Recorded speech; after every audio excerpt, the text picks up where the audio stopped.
আপনার পিছনে যদি বদনামকারী লাগে মুস্কি হেসে আলহামদুলিল্লাহ বলে ফেলেন। তাদেরকে আটকাতে যায়েন না, তাদেরকে বাধা দিয়েন না, তাদেরকে রাস্তা খুলে দেন। কর, আরো কর, বিনা বেতনে পাবলিসিটি কর। হাইপার হইেন না, সাহস থাকলে সামনে আয়, এক বাপের সন্তান হইলে দেখা কর, দরকারই নাই।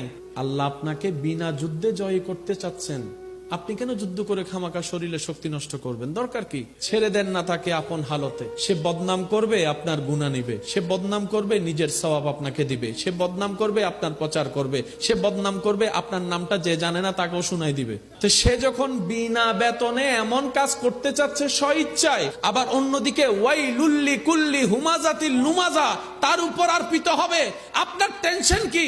আপনার কাজ হচ্ছে রবের উপর ভরসা করে ধৈর্য ধরে বসে থাকা, আর কোনো কাজ নাই। করতে দেন দুশমনকে দুশমনের কাজ, করতে দেন আপনার চাচা জারাকে সম্পদ খাওয়ার কাজ, করতে দেন, করতে দেন।